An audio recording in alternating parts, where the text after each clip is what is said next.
Halo semuanya, welcome back to my channel. Di video kali ini aku akan bahas tentang Isabella Guzman yang terjadi pada tahun 2013, 7 tahun yang lalu. Tapi sebelum aku mulai video ini, jangan lupa like, comment, share, dan subscribe. Jadi kisah ini itu sebenarnya itu sudah terjadi pada tahun 2013, namun diviralkan lagi pada tahun 2020. Bagi teman-teman yang pengen tahu kenapa kisah ini bisa viral, dan mari kita mulai aja ke videonya.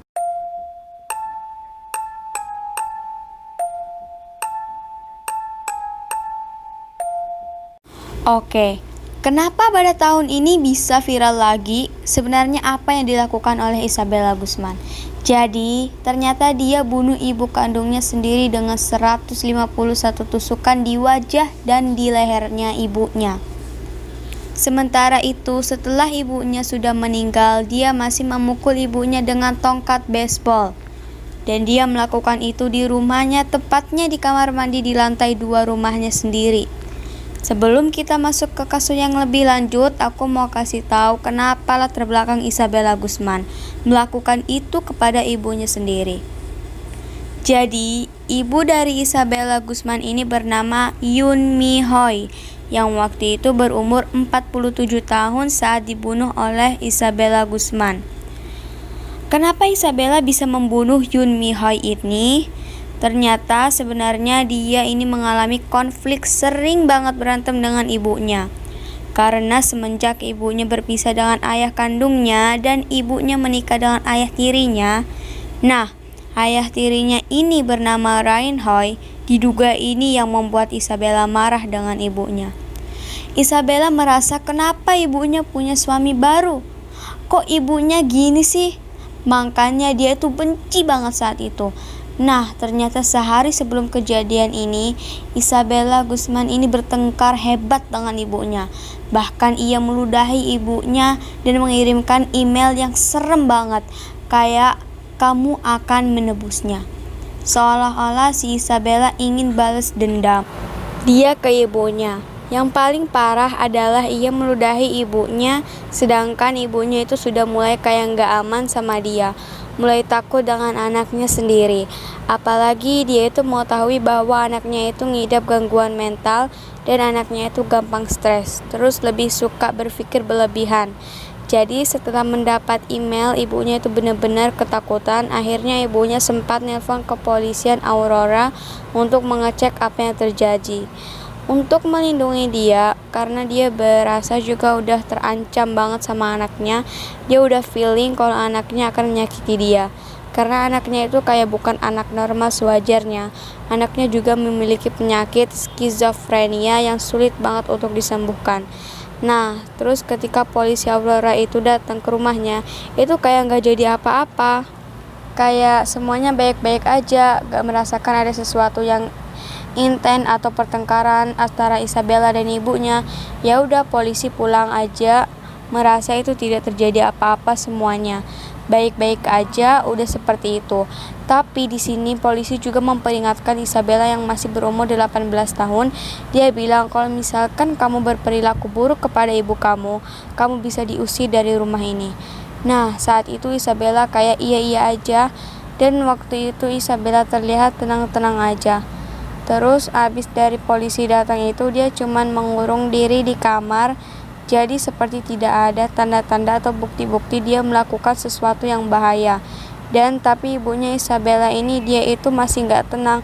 Mungkin karena firasat seorang ibu merasa kalau dia akan disakiti oleh anaknya. Akhirnya dia mulai menelpon ayah kandung Isabella Guzman yang bernama Robert Guzman untuk berbicara dengan putrinya Isabella Guzman. Keesokan harinya Robert Guzman datang ke rumah Isabella Guzman dan ke rumah ibu Isabella, dan ini waktunya sekitar 3 jam sebelum kejadian.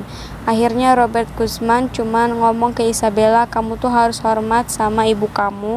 Dan Isabella juga anak yang baik, dia tidak mau melakukan perlawanan sama sekali, dan dia itu lebih kayak tenang, seolah-olah kayak bapaknya mikir kayaknya anak aku kayaknya berhasil deh masuk-masukan aku berhasil. Dia resap. Bahkan Robert Guzman merasa dalam percakapan itu, dia itu membuat kemajuan dalam perkembangan Isabella ini. Tapi siapa sangka, malamnya kejadian ini terjadi. Jadi saat kejadian itu di rumah itu ada Ibu Isabella dan Reinhard dan juga Isabella. Jadi kayak mereka cuman bertiga doang. Tapi saat itu Nyonya Hoy atau Ibu Isabella itu kayak pulang pukul 9.30 malam dari kerja.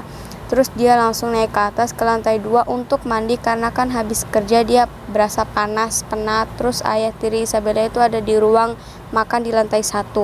Tapi dia tuh lagi makan terus tiba-tiba dia dengar kayak ada sesuatu di lantai atas dan bahkan dia mendengar istrinya memanggil nama Reinhard. Dan otomatis Reinhard langsung panik dan lari ke atas. Pas dia lihat di atas, dia tuh bener-bener melihat si Isabella itu lagi nusuk-nusuk ibunya sendiri. Terus dia bener-bener kaget dan ingin membantu istrinya. Dan si Isabella tuh kayak ngancungin pisaunya itu di depan dia. Jadi seolah-olah dia akan menusuk Reinhard kalau mendekat.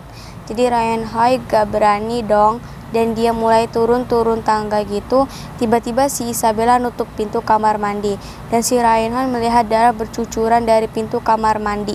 Dan Ryan bener-bener mikir kalau udah gak bisa diselamatkan lagi istrinya. Pasti udah meninggal istrinya.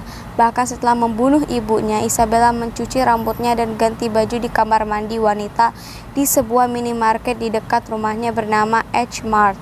Menurut keterangan polisi bahwa dia sempat mengarang cerita ke karyawan minimarket dan dia juga menolak diantarkan ke rumah dengan alasan takut ayahnya memarahnya. Beberapa jam kemudian polisi menemukan jasad Yu Min Hoi yang ada di rumahnya Reinhard. Reinhard menjadi saksi pembunuhan. Setelah beberapa jam ketika Isabella masih ada di dalam minimarket itu, akhirnya polisi mulai mengkonflik penyelidikan saksi matanya Reinhard. Jadi, Isabella langsung diringkus 16 jam setelah kejadian itu terjadi. Dan kini Isabella sudah 25 tahun. Setelah polisi menyelidiki dan benar Isabella yang menusuk ibunya 151 tusukan di wajah dan leher dan memukul ibunya dengan baseball. Menurut aku itu aneh banget, dia cuma menjadi anak broken home sampai tega membunuh ibunya dengan tusukan yang gak wajar. Seharusnya 1 tusukan, namun ini sampai 151 tusukan. Menurut aku dia benar-benar udah siap banget. Dan ternyata dari hasil penelusuran Isabella rupanya sudah punya pacar. Pada hari ia menikam ibunya di kamar mandi lantai 2 di rumahnya, seseorang tetangga melihat pacarnya yang melompat keluar dari rumah dengan rasa ketakutan. Tapi yang paling parah adalah ketika di hari persidangan ada video di sana dia merasa tidak bersalah sama sekali. Aku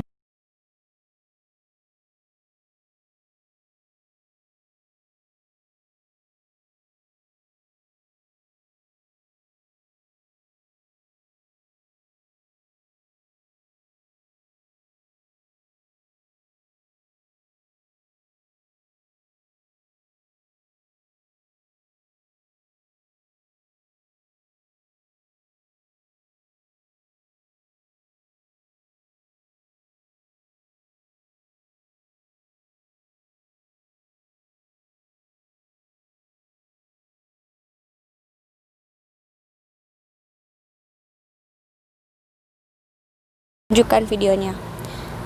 Nah, yang paling mengerikan lagi adalah hasil tes bahwa Isabella tidak bersalah karena dia memiliki gangguan jiwa. Tapi bukan berarti Isabella bebas begitu aja.